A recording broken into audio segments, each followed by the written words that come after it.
Hello, good afternoon to you all. आपका फिर से स्वागत है हमारे इस प्लेटफॉर्म पे। और जैसे कि कल हम लोगों ने डिस्कस किया था कि आज से हम अपना फंडामेंटल राइट्स शुरू करेंगे। तो कल सिटीजनशिप में मुझे नहीं लगता आपको कोई अगर इशू हुआ होगा, क्योंकि ज़्यादातर चीज़ें सब क्लियर हो गई थी कल ही सिटीजनशिप में अगर बात करें हम। तो आज हम नया सेगमेंट शुरू कर रहे हैं फंडामेंटल राइट्स का। आप ये समझ लीजिए कि fundamental right one of the most important section है आपके, अगर पॉलिटी का कंसिडर किया जाए। क्योंकि आप कोई भी एग्जामिनेशन उठा के अगर आप देखते हो तो इस पर्टिकुलर सेक्शन से आपको एक ना एक क्वेश्चन जरूर दिख जाएगा। पॉलिटी का भले ही कोई और सेगमेंट कोई टच ना करे, मगर फंडामेंटल राइट का सेगमेंट हर कोई क्या करता है, जरूर टच करता है। इसीलिए बोला गया है कि फंडामेंटल राइट क्या है, बहुत इंपॉर्टेंट है। तो फंडामेंटल राइट्स पे आप बिल्कुल ध्यान से पढ़िएगा, ध्यान से देखिएगा। जितने भी राइट्स हैं, जितना भी सब क्लासिफिकेशन है, उनके अंदर माइन्यूट माइन्यूट सी जो चीजें हैं वो मैं बताता रहूंगा। ठीक है, तो कुल मिला के चलिए फिर फंडामेंटल राइट्स अपना शुरू करते हैं। बस ये है था कि इंपॉर्टेंस मैं बताना चाहता था इस टॉपिक की। ये टॉपिक वन पॉलिटी का one of the most important topic में से है। इसीलिए कोशिश करिएगा कि ये मिस ना हो। और कोई भी अगर आपको दिक्कत होती है तो वो क्लैरिफाई जरूर करिए इस टॉपिक से। ठीक है, तो चलिए शुरू करते हैं फंडामेंटल राइट्स का सेक्शन। तो फंडामेंटल राइट्स की अगर हम बात करें तो फंडामेंटल राइट्स शुरू करने से पहले कुछ चीजें हैं जो पहले आपको क्या होनी चाहिए, जिनकी जानकारी होनी चाहिए। ठीक है, तो जब हम लोगों ने पार्ट डिस्कस किया था तब मैंने आपको बताया था कि फंडामेंटल राइट हमारे किस पार्ट में है, पार्ट 3 में है। ठीक है, जब पार्ट की बात करी थी तो मैंने फर्स्ट बताया था union and territory. Second part कल हम लोगों ने डिस्कस किया था सिटीजनशिप। और थर्ड पार्ट हमारा क्या है, फंडामेंटल राइट। ठीक है, अगर आप फंडामेंटल राइट्स की हिस्ट्री देखो तो हिस्ट्री में अगर देखें तो सबसे पहले अगर यूके में देखा जाए, यूनाइटेड किंगडम में क्या है थी, मैग्ना कार्टा।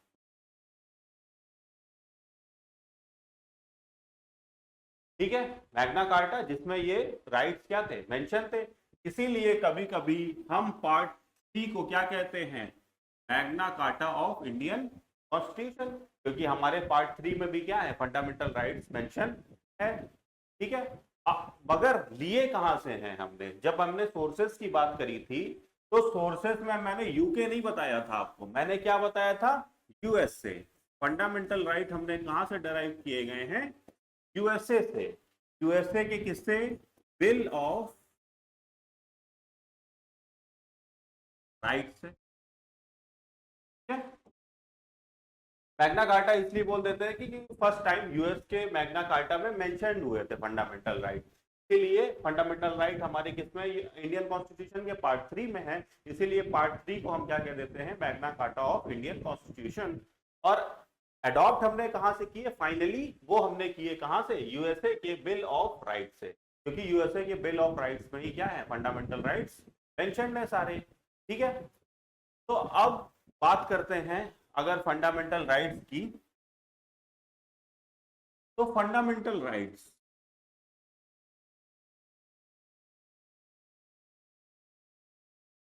फंडामेंटल, तो पहले इसका मतलब समझते हैं कि भाई ये राइट्स तो ठीक है, ये फंडामेंटल क्या होता है। ठीक है, क्यों नाम रखा है इनका फंडामेंटल राइट्स। तो फंडामेंटल चीज क्या होती है, जैसे कि अगर हम यूनिवर्स का बात करें, अपना जो भी हमारा संसार बना है, अगर अर्थ की बात करते हैं, जो भी आप देखते हो, तो हम यही कहते हैं कि भाई यूनिवर्स, हमारा जो वर्ल्ड है वो फंडामेंटल पार्टिकल से बना है। जितने भी हमारा मैटर है, तभी हमारा मैटर है वो फंडामेंटल पार्टिकल से बना है। फंडामेंटल पार्टिकल यानी कि इलेक्ट्रॉन, प्रोटॉन और न्यूट्रॉन। ठीक है, यही तो है फंडामेंटल पार्टिकल। जैसे कि अगर एक बिल्डिंग की बात करो तो बिल्डिंग किससे बनी रहती है, छोटी छोटी ईंटों से। यानी कि फंडामेंटल पार्ट, फंडामेंटल राइट्स वो राइट्स हैं, ऐसे अधिकार हैं जो किसी इंसान को, जो किसी इंसान के ओवरऑल डेवलपमेंट, ठीक है, ओवरऑल डेवलपमेंट,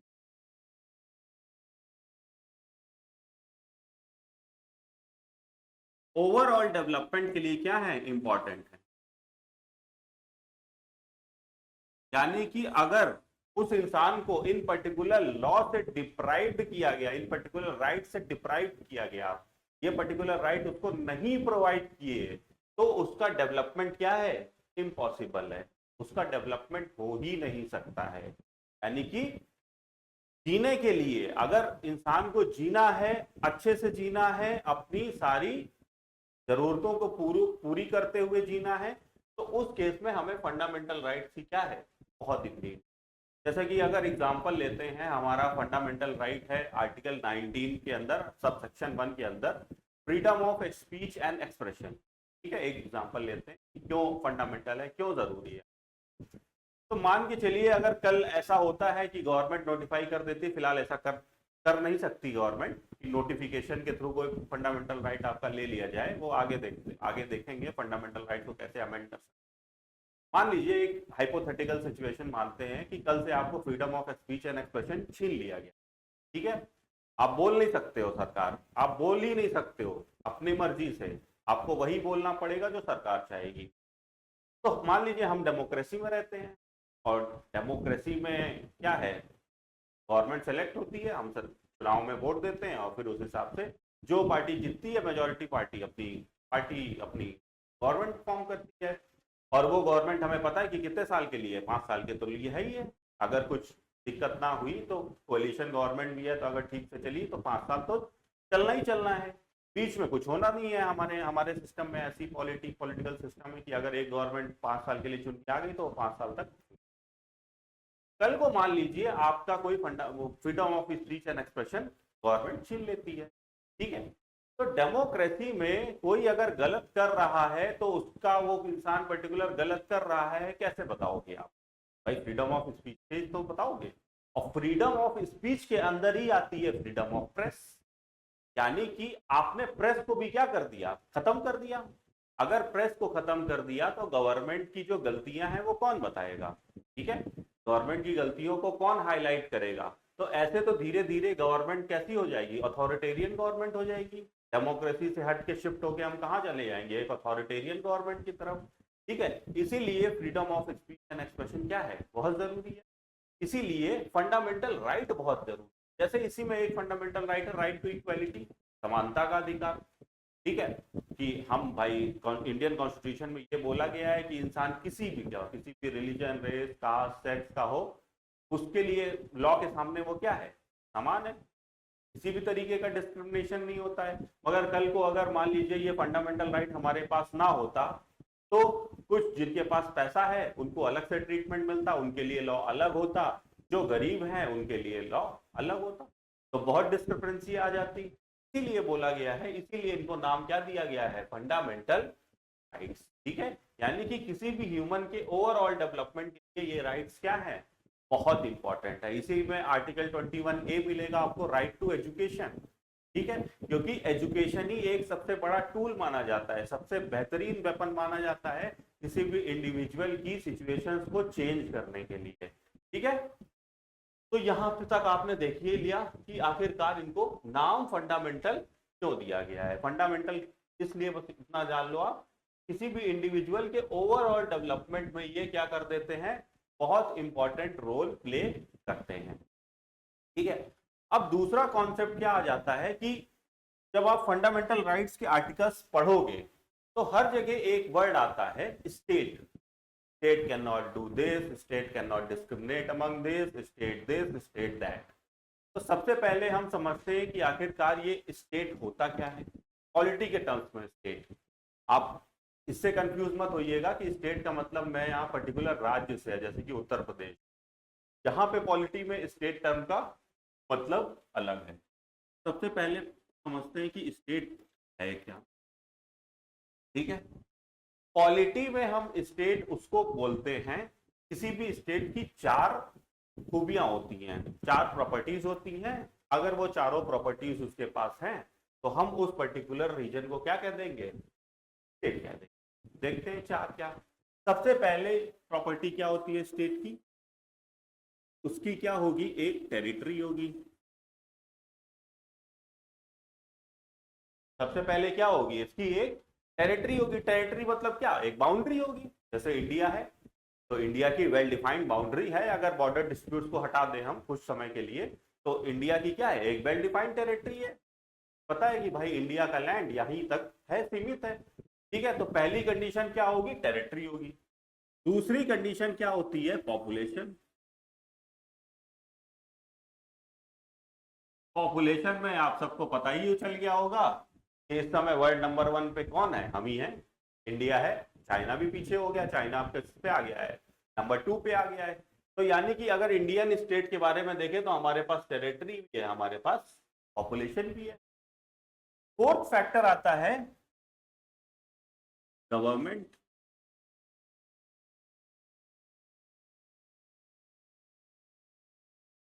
तो हमारे पास गवर्नमेंट भी है। हमें अगर देखें तो एनडीए की गवर्नमेंट है, भले ही कोalition गवर्नमेंट है मगर गवर्नमेंट है। ठीक है, और लास्ट क्या है, लास्ट फेज अगर देखें तो गवर्नमेंट कैसी होनी चाहिए, सॉवरेन।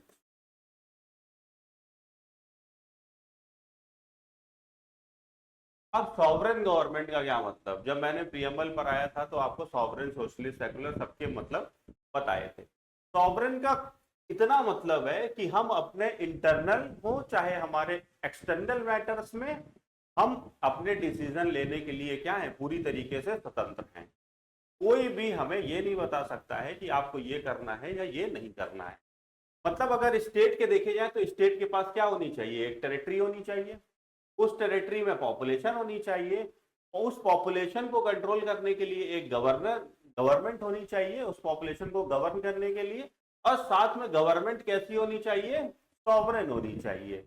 यानी कि वो अपने डिसीजन क्या कर सकती है, फुल्ली, बिना किसी के इन्फ्लुएंस में आए, बिना किसी के प्रेशर में आए, अपने जो वो हैं फैसले हैं वो क्या कर सकती है, कर सकती है।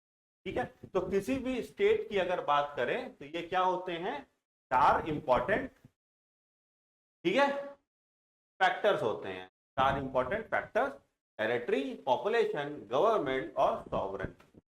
तो अगर एग्जांपल लेते हैं, जैसे कि एक एग्जांपल लेते हैं, अगर आप बात करो इंडियन स्टेट की,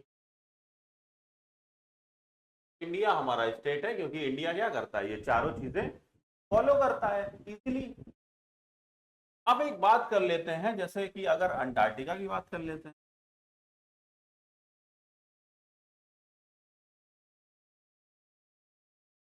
ठीक है, अंटार्कटिका की बात कर लेते हैं। अंटार्कटिका भी क्या है, एक कॉन्टिनेंट है। अगर कॉन्टिनेंट की बात करेंगे तो टेरिटरी भी है, उसके पास गवर्नमेंट भी है, ठीक है, गवर्नमेंट के अंदर ही आएगा, सॉवरेन भी है। मगर क्या अंटार्कटिका में पॉपुलेशन है, नहीं है, तो क्या इसको स्टेट कहेंगे, नहीं कहते। ठीक है, तो स्टेट का सिंपल सा मतलब समझ लो आप कि स्टेट ऐसी यूनिट होगी जिसके पास एक टेरिटरी, पॉपुलेशन होगी, गवर्नमेंट होगी, और गवर्नमेंट कैसी होगी, सॉवरेन होगी। अपने लॉज को इम्प्लीमेंट कराने के लिए जो भी उसको कानून व्यवस्था चलानी है उसमें किसी का इन्फ्लुएंस के ऊपर नहीं होगा। ठीक है, तो अब बढ़ते हैं, अब जहां जहां भी ये स्टेट आएगा इसमें फंडामेंटल राइट में, आप स्टेट राज्य से कंफ्यूज मत करना। ठीक है, आपके लिए स्टेट क्या है, एज अ एक कंट्री मान के चलना स्टेट। ठीक है, नहीं तो आप कंफ्यूज हो जाओगे। तो फंडामेंटल राइट है हमारे पास, ये एक है स्लाइड जैसे। अभी करंट में हमारे पास कितने हैं, 6 फंडामेंटल राइट्स। कितने हैं, 6। मगर ओरिजिनल कॉन्स्टिट्यूशन में हमारे कितने थे, 7। ओरिजिनल कॉन्स्टिट्यूशन में हमारे पास 7 फंडामेंटल राइट्स थे। एक फंडामेंटल राइट और था जिसे हम कहते हैं राइट राइट टू प्रॉपर्टी।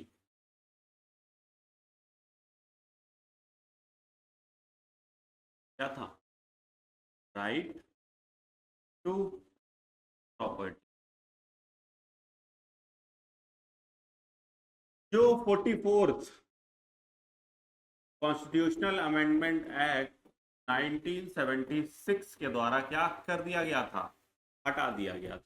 ठीक है, अब ये फंडामेंटल राइट नहीं रहा, अब ये क्या है, एक लीगल राइट है, लीगल राइट है।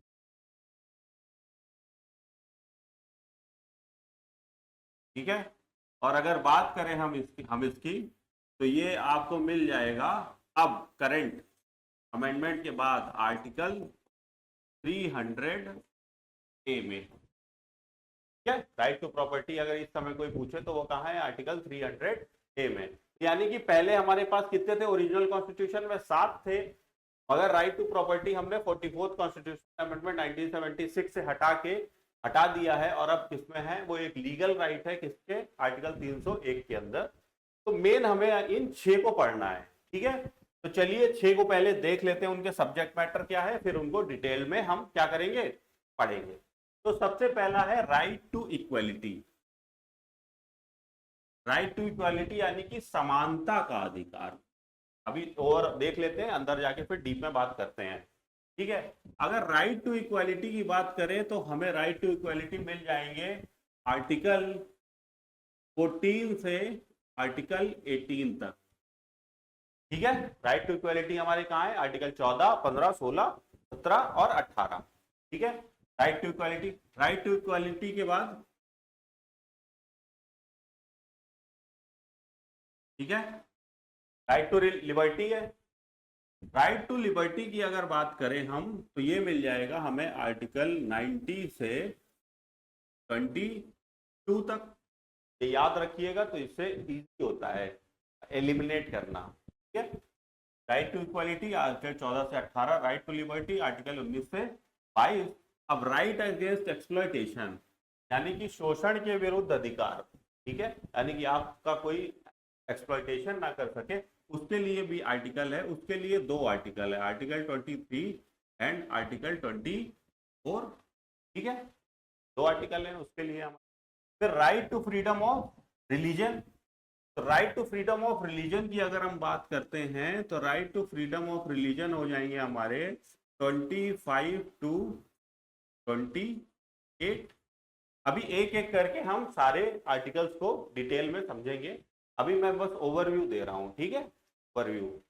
तो राइट टू इक्वलिटी यानी कि समानता का अधिकार 14 से 18, राइट टू लिबर्टी स्वतंत्रता का अधिकार 19 से 22, राइट अगेंस्ट एक्सप्लॉयटेशन 2 राइट आते हैं 23 और 24, 2 article, right to freedom of religion 25 से 28, और कल्चरल एंड एजुकेशनल राइट में आते हैं आर्टिकल 29 एंड 30, ठीक है, 2 आते हैं 29 और 30। देखेंगे कल्चरल एंड एजुकेशन राइट क्या है। राइट टू कॉन्स्टिट्यूशनल रेमेडीज हैं,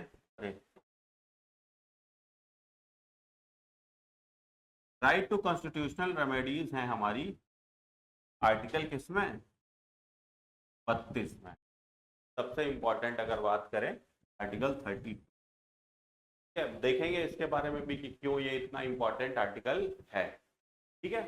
यहां तक कोई दिक्कत नहीं होगी। Right to equality, right to liberty, right against exploitation, right to freedom of religion और कल्चरल एंड एजुकेशनल राइट, और मोस्ट इंपॉर्टेंट हमारा राइट टू कॉन्स्टिट्यूशनल रेमेडीज, ठीक है।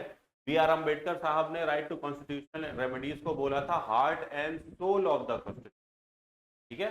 इतना इंपॉर्टेंट है ये राइट टू कॉन्स्टिट्यूशनल रेमेडीज। आगे चल के देखेंगे क्यों इंपॉर्टेंट है, ठीक है।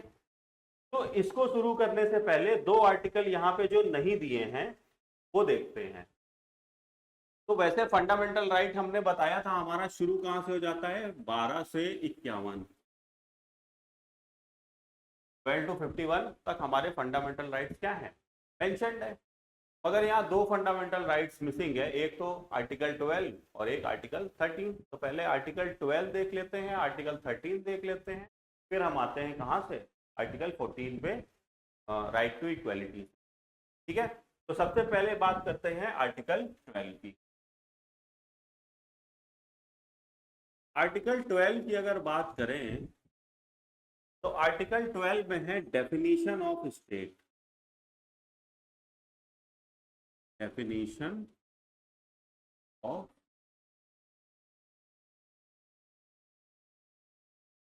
यानी कि फंडामेंटल राइट्स की जब आप लैंग्वेज पढ़ोगे तो लैंग्वेज में हमेशा दिया है क्या, the constitution provide that the state shall not deny. कौन नहीं डिनाई कर सकता है, स्टेट। तो भाई अगर स्टेट डिनाई नहीं कर सकता है तो पता तो होना चाहिए कि स्टेट है कौन। अगर हमारा कोई लॉ, कोई हमारा अधिकार, कोई राइट डिनाई हुआ है, तो पहले हमें पता तो होना चाहिए कि किसने डिनाई किया है, वो स्टेट की डेफिनेशन में आता है कि नहीं आता है। ठीक है, तो सबसे पहले जो आर्टिकल 12 है उसमें क्या किया गया है, डेफिनेशन ऑफ स्टेट डिफाइन किया है कि ये लोग हैं स्टेट।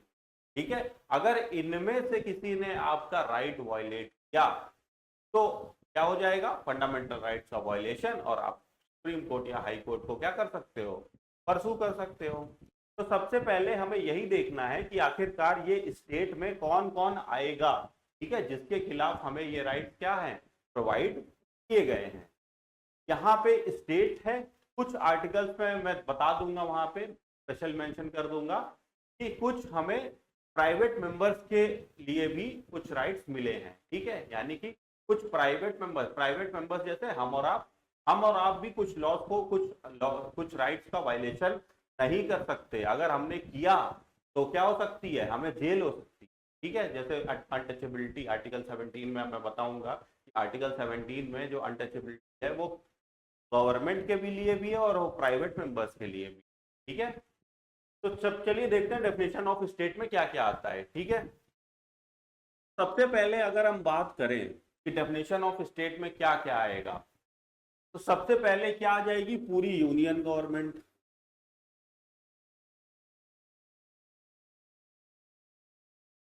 यूनियन गवर्नमेंट यानी कि पार्लियामेंट आ जाएगा पूरा, लेजिस्लेचर, एग्जीक्यूटिव सब कुछ आ जाएगा स्टेट की।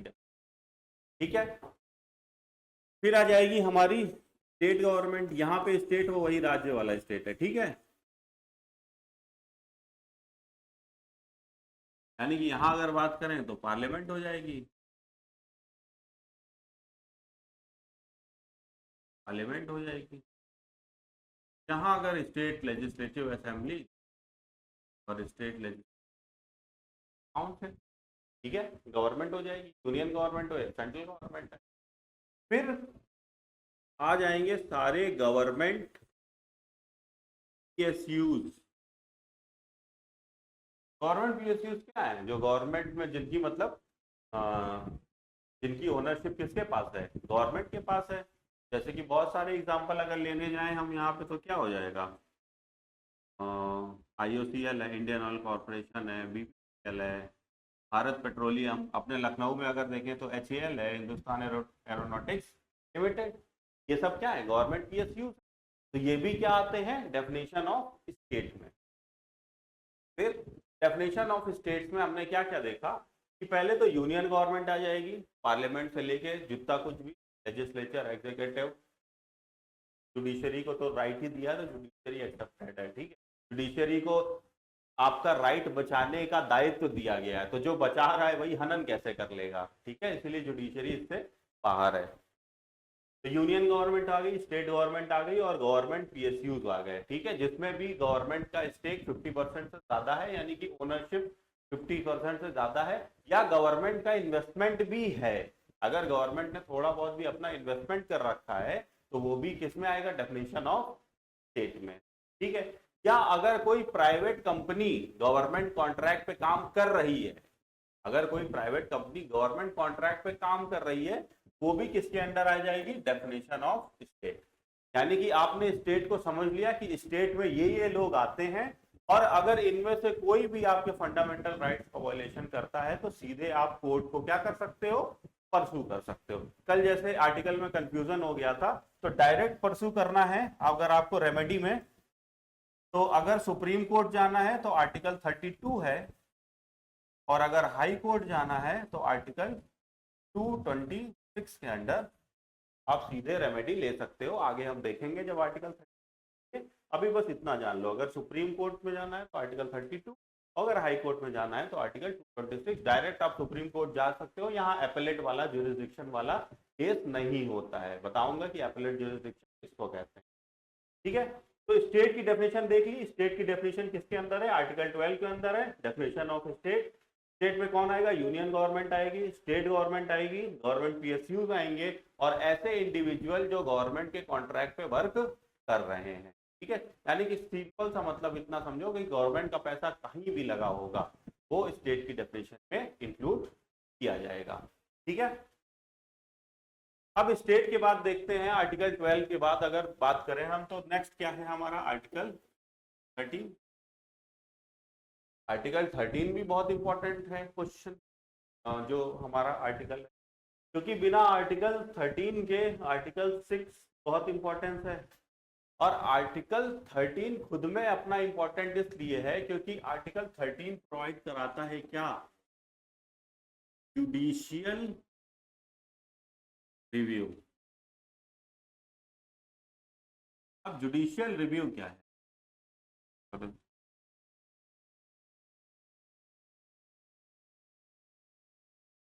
ठीक है, जुडिशियल रिव्यू क्या है, तो इंट्रोडक्शन वाली क्लास अगर आपने देखी हो तो मैंने उसमें जुडिशियल रिव्यू समझाया था। जुडिशियल रिव्यू का बेसिक मतलब आप अगर समझो कि क्या है, तो ये है कि मान लीजिए लेजिस्लेचर ने कोई लॉ बनाया, लेजिस्लेचर ने कोई लॉ फॉर्म किया, ठीक है, लेजिस्लेचर ने एक लॉ बनाया है और वो लॉ क्या कर रहा है, आपके फंडामेंटल राइट को क्या कर रहा है, आपको लगता है कि ये मेरे फंडामेंटल राइट का वायलेशन कर रहा है, ठीक है, वायलेशन कर रहा है मेरे फंडामेंटल राइट का, तो आप डायरेक्ट या तो जाओ, बाय रिट रेजुलेशन के थ्रू, या सुप्रीम कोर्ट डायरेक्ट अपनी मर्जी से, आपको जाने की भी जरूरत नहीं है। अगर किसी के फंडामेंटल राइट का वायलेशन हो रहा है, या एक और वायलेशन होता है किसका, बेसिक स्ट्रक्चर का। अभी बताते हैं बेसिक स्ट्रक्चर क्या है। Basic structure,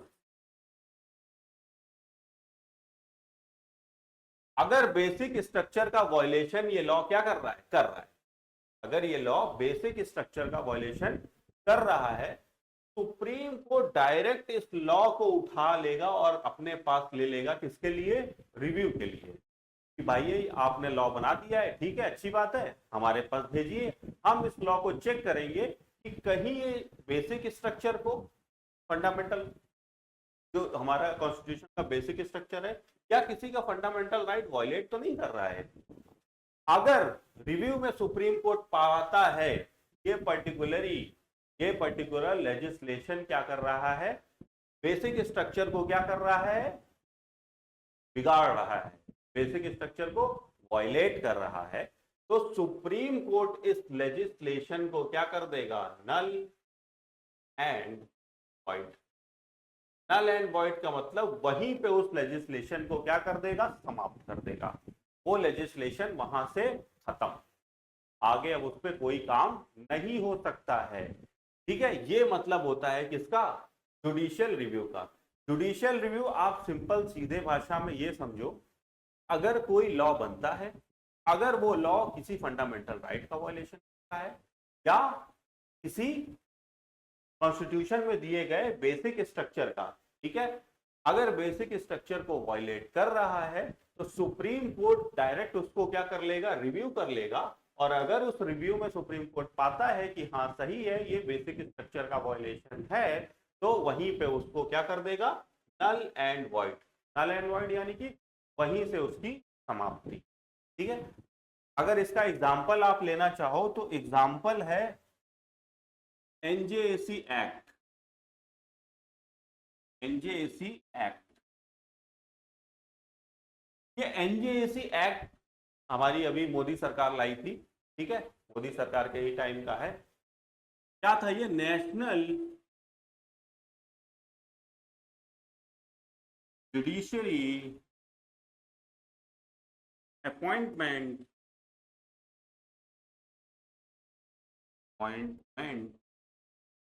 commission. ये एनजेएसी एक्ट आया था 2019 में, आया था शायद, एक्ट मुझे नहीं याद है, शायद 2019 है ईयर। तो गवर्नमेंट, मोदी गवर्नमेंट ये एनजेएसी एक्ट लाई। एनजेएसी एक्ट के लाने का सिंपल ये था मोटिव कि जजेस का आप अपॉइंटमेंट और सिलेक्शन क्या करेंगे, हम करेंगे। कॉलेजियम को ये लोग स्क्रैप कर रहे थे, कॉलेजियम सिस्टम जो चला आ रहा था जजेस को चूज करने का, जब हम सुप्रीम कोर्ट हाई कोर्ट पढ़ाएंगे तो बताएंगे कॉलेजियम क्या होता है। तो नेशनल जुडिशरी अपॉइंटमेंट कमीशन आई, तो सुप्रीम कोर्ट ने इसको रिव्यू के लिए ली, लिया। अब जब सुप्रीम कोर्ट ने रिव्यू लिया तो सुप्रीम कोर्ट को ये लगा कि ये independence of judiciary, independence of judiciary का क्या है, वायलेशन है। यानी कि आप खुद सोचो, अगर लेजिस्लेचर चूज करके जजेस को भेजने लगे तो जजेस कैसा फैसला देंगे, उसके फेवर में देना शुरू कर देंगे कि भाई हमको तो इन्होंने चूज करके भेजा है। और क्या हो जाएगा, दूसरे जजेस भी उस पर इन्फ्लुएंस हो जाएंगे कि भाई इनके रिगार्डिंग अच्छे अच्छे ऑर्डर्स दे ताकि हमारा इन्फ्लुएंस इनके ऊपर आए और ये हमको आगे चल के क्या करें, प्रमोट कर दें। अगर हाई कोर्ट वाले में तो सुप्रीम कोर्ट भेज दें, सुप्रीम कोर्ट हो तो चाहे तो सीबीआई बना दें, एडवोकेट जनरल बना दें, ठीक है, कुछ भी बना सकते हैं। तो ऐसे जुडिशरी की इंडिपेंडेंस क्या हो रही थी, अल्टर हो रही थी। और इंडिपेंडेंस जुडिशरी हमारा किसका पार्ट है, बेसिक स्ट्रक्चर का।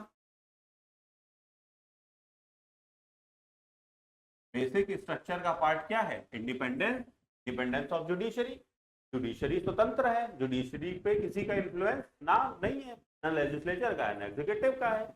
इसीलिए सुप्रीम कोर्ट ने इस एनजीएससी एक्ट को क्या कर दिया था, नल एंड वाइड, वहीं पे स्क्रैप कर दिया, ठीक है। और आज भी हमारे यहाँ जजेस का सिलेक्शन कैसे होता है, तो यानी कि यहाँ पे ये देखा, अगर यहाँ पे आर्टिकल 13 ना होता तो क्या ये रिव्यू पॉसिबल था, सुप्रीम कोर्ट रिव्यू कर सकता था अपने आप, नहीं कर सकता था।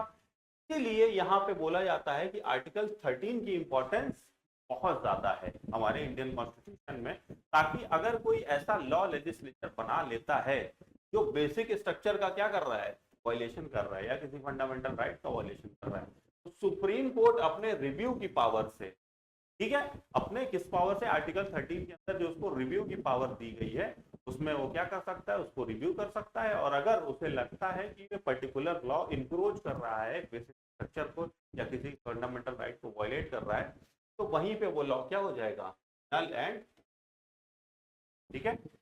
मुझे नहीं लगता कोई दिक्कत होगी आर्टिकल 13 में। आपको आर्टिकल 13 सिंपल याद रखना है, किससे रिगार्डिंग है, जुडिशियल रिव्यू से, ठीक है।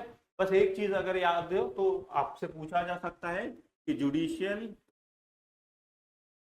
रिव्यू हमने कहां से लिया है। जब मैंने सोर्सेस पढ़ाए थे तो जुडिशियल रिव्यू हमने कहा कॉन्स्टिट्यूशन से लिया है, यूएसए के कॉन्स्टिट्यूशन से हमने पावर ऑफ जुडिशियल रिव्यू लिया है। मगर अगर पूछा जाए कि जुडिशियल रिव्यू की पावर किसके पास जाता है, यूएस कॉन्स्टिट्यूशन में कि इंडियन कॉन्स्टिट्यूशन में, यूएस की जुडिशरी के पास कहीं ज्यादा पावर है रिव्यू, ठीक है। अपनी इंडियन के यहाँ जुडिशरी थोड़ा पावर्स हैं एज कंपेयर टू यूएस, ठीक है। तो आर्टिकल 13 में कुछ था, आर्टिकल 13 में बस था क्या, जुडिशियल रिव्यू। और ये जुडिशियल रिव्यू हमने कहाँ से कॉन्स्टिट्यूशन किया है, यूएस के कॉन्स्टिट्यूशन क्या है। जुडिशियल रिव्यू अंदर है क्या कि सुप्रीम कोर्ट अगर किसी लॉ को चाहता है रिव्यू तो ऑटोमेटिकली कर लेगा, और अगर वो बेसिक स्ट्रक्चर के साथ किसी तरीके का इंक्रोच करता है तो उससे वहीं पे नल एंड वॉइड कर देता है, ठीक है। ये था हमारे दो आर्टिकल जो इंपॉर्टेंट थे देखने, आर्टिकल 12 और आर्टिकल 13। आर्टिकल 12 में डेफिनेशन ऑफ स्टेट है और आर्टिकल 13 में जुडिशियल रिव्यू। एक चीज है तो जुडिशियल रिव्यू में आपको याद और बताना चाहता कि जुडिशियल रिव्यू की पावर सुप्रीम कोर्ट और हाई कोर्ट के पास तो है, अगर अगर पार्लियामेंट चाहे, ठीक है, ये चीज इस पे रिट पे भी एप्लीकेबल होगी, रिट जुरिस्डिक्शन पे भी। अगर पार्लियामेंट चाहे तो लोअर कोर्ट्स तक भी ये पावर को क्या कर सकती है, ट्रांसफर कर सकती है, मगर अभी तक ऐसा कुछ देखने को नहीं मिला है। अभी जुडिशियल रिव्यू की पावर सोल और सोल सुप्रीम कोर्ट के पास है, रिव्यू पावर। इसीलिए प्रोटेक्टर ऑफ द कॉन्स्टिट्यूशन कहा जाता है या इंटरप्रेटर ऑफ द कॉन्स्टिट्यूशन कहा जाता है सुप्रीम कोर्ट। कॉन्स्टिट्यूशन में जब भी कोई ऐसी समस्या आती है समझना मुश्किल हो तो सुप्रीम कोर्ट के पास जाया जाता है उसको इलेबोरेट कराने के लिए। सुप्रीम कोर्ट बताता है डिटेल्ड में, क्योंकि सुप्रीम कोर्ट को बोला गया है interpreter of the constitution, guardian of the constitution. ठीक है, कॉन्स्टिट्यूशन का गार्ड करना है कि सारी कॉन्स्टिट्यूशन कोई भी ऐसी चीजें ना हो सके जो उसके बेसिक स्ट्रक्चर, जो मूलभूत ढांचा होता है, उसको बदल ना सके। ठीक है, अब आगे चलिए देखते हैं, आज शुरू करते हैं अपना आर्टिकल 14 से। आर्टिकल 14 एक बहुत इंपॉर्टेंट आर्टिकल है, इसमें बहुत कुछ है समझने को। ठीक है, right to equality, equality before law, equal protection of law, C B Dicey का कॉन्सेप्ट, क्या क्या है आगे चल के देखते हैं। आर्टिकल 14 क्या कहता है? The constitution provide that the state, देखा स्टेट आ गया, इसीलिए मैंने पहले स्टेट आपको समझा दिया था। स्टेट के 4 फैक्टर समझा दिए थे और क्या क्या स्टेट को इंक्लूड करता है वो समझा दिया। Can not deny any person, word पे गौर करिएगा, एनी पर्सन लिखा है, यानी कि ये किसके लिए है? सिटीजन्स के लिए भी है और फॉरेनर्स के भी लिए।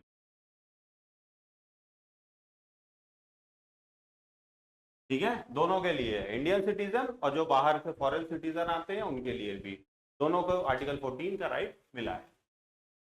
इक्वलिटी, दो कॉन्सेप्ट है, इक्वलिटी बिफोर द लॉ और equal protection of the law.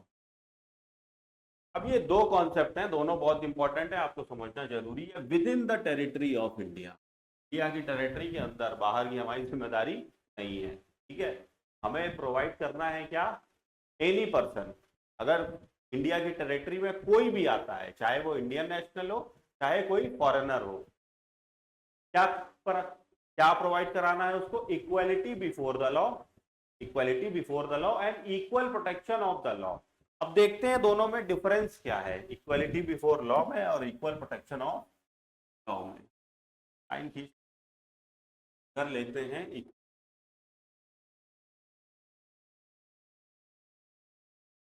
और लॉ और इधर लेते हैं इक्वल प्रोटेक्ट।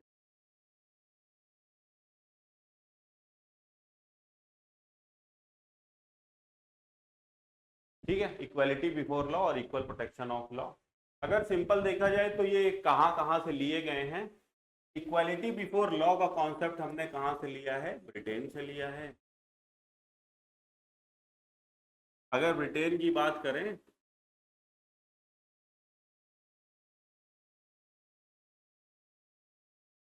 ब्रिटेन की बात करें तो एक ज्यूरिस्ट थे एवी डाइसी, और उनकी एवी डाइसी का एक कॉन्सेप्ट था रूल ऑफ लॉ, तो उसी रूल ऑफ लॉ से आया है इक्वालिटी बिफोर लॉ।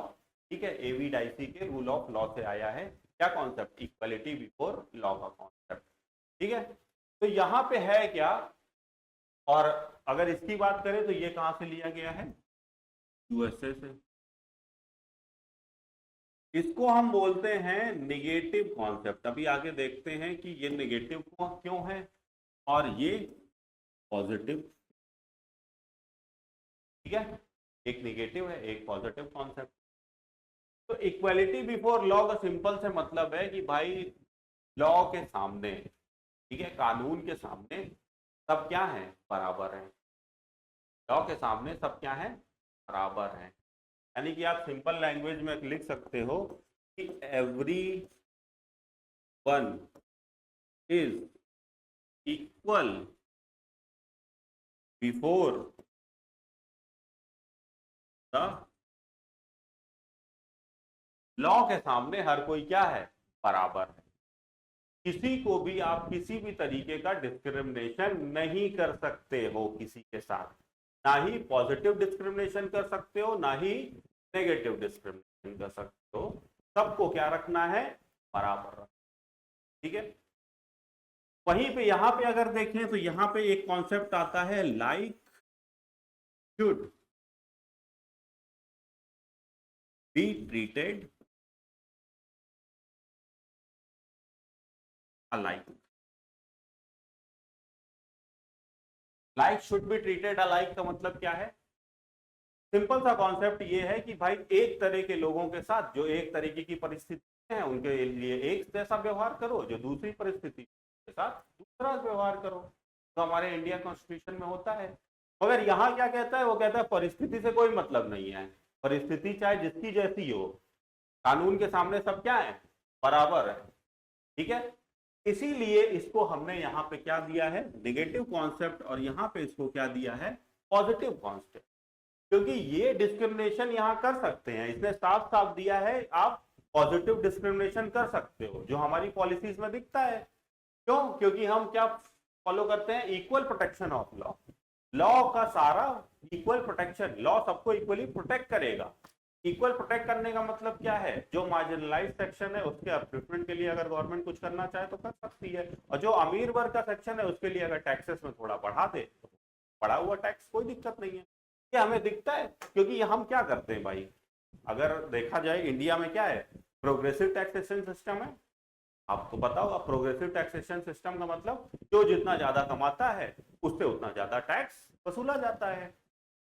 मगर अगर हम ये फॉलो कर रहे होते तो चाहे कमाई चाहे जितनी करे, सबके साथ टैक्स क्या हुआ जाएगा, इक्वल। इक्वल, हर कोई इक्वल टैक्स दे, चाहे जो गरीब हो वो भी बराबर टैक्स दे, जो अमीर है वो भी उतना टैक्स दे। मगर हम ये ना फॉलो करके क्या फॉलो करते हैं, equal protection of law. Equal protection of law simple ये कहता है कि आप डिस्क्रिमिनेशन कर सकते हो मगर पॉजिटिव डिस्क्रिमिनेशन। ठीक है, यानी कि किसी को अपलिफ्ट करने के लिए अगर आप किसी तरीके का डिस्क्रिमिनेशन कर सकते हो तो आप करो। इसी वजह से हमें क्या देखने को मिलता है, प्रोग्रेसिव टैक्सेशन इन इंडिया। ठीक है, प्रोग्रेसिव टैक्सेशन मिलता है। और आपको पता है कि गवर्नमेंट कल्याणकारी योजनाओं में कितना पैसा डिस्ट्रीब्यूट करती है, किसान सम्मान निधि से ले लो, आप पब्लिक डिस्ट्रीब्यूशन सिस्टम से ले लो, जो प्रधानमंत्री अन्न योजना है, तो उसमें क्या करते हैं, हम गरीबों को बांटते हैं, अमीर को तो बांटते नहीं। ठीक है, तो यहाँ तो इक्वालिटी नहीं मेंटेन हुई, मगर इक्वालिटी से ज्यादा यहाँ पे इंपॉर्टेंट किसको दिया जाता है, इक्विटी को। ठीक है, इक्वालिटी इक्विटी अलग अलग चीजें हैं, कभी टाइम मिले तो पढ़िएगा आप इक्विटी के बारे में। ठीक है, तो सिंपल सा आप मतलब यहाँ समझो, इक्वालिटी बिफोर लॉ और इक्वल प्रोटेक्शन ऑफ लॉ में सिंपल सा यही है कि ये हमने कहाँ से लिया, ब्रिटेन के, यूएस से। इसको हम नेगेटिव कॉन्सेप्ट कहते हैं, इसको पॉजिटिव कॉन्सेप्ट कहते हैं। यहाँ क्या है, everyone is equal before the law, law के सामने सब बराबर हैं, किसी को भी ना हम बड़ा मान सकते हैं, किसी को भी ना हम छोटा मान सकते हैं। ठीक है, अगर इसका एग्जाम्पल आप लो कि लॉ के सामने सब बराबर हैं, तो जब पता है आपको कि इंदिरा गांधी जी के समय पे जब इन्हें रायबरेली से जीत, तो इनके ऊपर केस ये चला था कि शायद ये कुछ रॉन्ग मीन्स यूज करके ये अपना सीट जीत। तो रॉन्ग यूज अगर होता है तो सुप्रीम कोर्ट डिसाइड करता है, आगे इलेक्शन कमीशन पढ़ाएंगे, जब इलेक्शन के बारे में पढ़ेंगे तो पढ़ेंगे कि डिस्प्यूट रिगार्डिंग जो भी ये होते हैं इलेक्शन, उनका सुप्रीम अथॉरिटी के पास है सॉल्व करने। तो सुप्रीम कोर्ट के पास जब गए तो बोला कि भाई प्रेसिडेंट हैं ये, तो इनके लिए अलग से कोर्ट बनाए जाए, अलग से कोर्ट बनाया जाए। ठीक है, जहां उनको स्पेशल सुनवाई हो। तो उस समय के जजों ने क्या कर दिया था कि भाई इंडिया है, इंडिया में क्या चलता है, ये भी है ये भी है, दोनों दोनों कॉन्सेप्ट हम लेके चलते हैं, जहां यूज करना होता है वहां यूज कर लेते हैं। क्या है, रूल ऑफ लॉ या इक्वालिटी बिफोर लॉ, लॉ के सामने क्या है, सब बराबर हैं। तो अगर एक आम आदमी अपना केस लड़ने नॉर्मल कोर्ट आ रहा है, तो प्राइम मिनिस्टर को भी अपना केस लड़ने कहाँ आना होगा, नॉर्मल कोर्ट। ठीक है, तो यहां से स्टैब्लिश होती है क्या, इक्वालिटी बिफोर लॉ। मगर हम दोनों कॉन्सेप्ट यूज करते हैं जहां जो फिट बैठ गया। अगर मार्जिनलाइज्ड सेक्शन का अपलिफ्टमेंट करने के लिए हो तो हम ये इक्वालिटी बिफोर लॉ, इसी में हम अपने रिजर्वेशन को भी काउंट कर सकते हैं कि रिजर्वेशन क्या है, रिजर्वेशन तो भाई डिस्क्रिमिनेशन प्रोवाइड कर देता है ना, डिस्क्रिमिनेट कर रहा है, कुछ का कम मेरिट पे हो जा रहा है, कुछ का हायर मेरिट पे सिलेक्शन हो रहा है। मगर उस सेक्शन के अपलिफ्टमेंट के लिए हम उसके साथ क्या कर रहे हैं, पॉजिटिव डिस्क्रिमिनेशन। ठीक है, क्यों, क्योंकि वो सोसाइटी का वंचित वर्ग है, वंचित वर्ग है, तो उसके साथ हम जो इस्टेब्लिश वर्ग है उसके समान ट्रीटमेंट उसका नहीं कर सकते हैं। इसीलिए हमने कुछ उसको अलग से प्रिविलेजेस क्या करे हैं, प्रोवाइड करे हैं, उसको कहते हैं पॉजिटिव डिस्क्रिमिनेशन। अगर किसी के बेटरमेंट के लिए कोई डिस्क्रिमिनेशन किया जाता है तो उसको हम क्या बोलते हैं, पॉजिटिव डिस्क्रिमिनेशन। ठीक है, इसीलिए हम इक्वल प्रोटेक्शन ऑफ लॉ को यूज करते हैं। आगे पढ़ेंगे हम लोग आर्टिकल 15-16 में, तब और समझ आएगा कि इक्वल प्रोटेक्शन ऑफ लॉ है क्या, क्यों हमने वुमेन्स और चिल्ड्रंस के लिए स्पेशल स्कीम्स बनाते हैं, क्यों, क्योंकि वो क्या है, vulnerable section of the society है, उनको मेन के रिगार्डिंग इक्वल ट्रीट नहीं कर सकते हम, उनके लिए हमें स्पेशल स्कीम चलानी ही पड़ेगी, तो वहां पे हम डिस्क्रिमिनेशन करेंगे ही करेंगे। ठीक है, तो आर्टिकल 14 कुल मिला के यही था, state shall not deny any person equality before law or the equal protection of law. यहां और से आपको समझ जाना चाहिए कि दोनों चीज हैं हमारे पास, हम दोनों चीज, अगर यहाँ पे एंड लगा होता तो कोई एक होती, मगर और लगा है तो हम इक्वलिटी बिफोर लॉ का भी इस्तेमाल करते हैं और इक्वल प्रोटेक्शन ऑफ लॉ का भी, जहां हमें जरूरत पड़ी। ठीक है, तो ये था इक्वलिटी बिफोर लॉ। नेक्स्ट शुरू करते हैं आर्टिकल 14। आर्टिकल 14 में देखा जाए तो मेन कॉन्सेप्ट यही है, equality before law, equal protection of, जो मैंने बता दिया, ब्रिटेन, यूएस, नेगेटिव पॉजिटिव, यहाँ क्या है, लॉ के सामने सब बराबर है। यहाँ सिंपल सा आप याद रखोगे, like should be treated alike, यानी कि एक जैसे सिचुएशंस के लोगों को उनको एक जैसे लोगों के साथ ट्रीट किया जाना चाहिए। ठीक है, सिंपल सा कॉन्सेप्ट है, इक्वलिटी बिफोर लॉ खत्म होता है। बस आपको इतना याद रखना है आर्टिकल 14 में, इक्वलिटी बिफोर लॉ में, बस आप अगर इक्वलिटी बिफोर लॉ भी याद रखो ना, इक्वल प्रोटेक्शन ऑफ लॉ ना याद रखो, क्योंकि ज्यादातर ऑप्शन में जब आप देखोगे तो वहां पे आपको इक्वलिटी बिफोर लॉ ही लिखेगा, आर्टिकल 14 इक्वलिटी बिफोर लॉ। ठीक है, खत्म यहाँ पे। नेक्स्ट देखते हैं, आर्टिकल 15 है हमारे पास। ठीक है, 14 के बाद क्या आता है, आर्टिकल 15। 15 क्या कहता है, फिर देखिए यहाँ पे स्टेट आया ना, इसीलिए मैंने शुरुआत में क्या बता दिया था आपको, स्टेट, इसीलिए शुरुआत में भाई स्टेट बताया है कि हर एक आर्टिकल में स्टेट स्टेट आ रहा है, स्टेट है कौन, इसलिए आर्टिकल 12 क्या था, इंपॉर्टेंस था। The state shall not discriminate against any citizen on grounds only pay ध्यान दीजिएगा, यानी कि सिर्फ इन्हीं कारणों पे डिस्क्रिमिनेशन नहीं हो सकता है, बाकी किसी कारण पे डिस्क्रिमिनेशन कर सकता है स्टेट, वो खुली छूट है।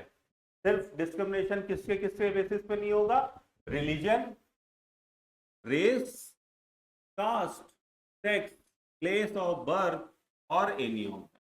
मतलब क्या हुआ, रिलीजन का सिंपल सा मतलब है आपके धर्म के नाम पे, आप हिंदू हो, क्षत्रिय हो, ठीक है, अरे हिंदू हो, हिंदू में तो क्षत्रिय आ गए, आप मुस्लिम हो, क्रिश्चियन हो, पारसी हो, जूस हो, ठीक है, ये सब हो गया। ठीक है, तो रिलीजन के बेस पे। दूसरा रेस, रेस क्या होता है, रेस का सिंपल सा मतलब आप समझो कि जो आपका फिजिकल स्ट्रक्चर होता है, बनावट, ठीक है, वो कॉमन होती है।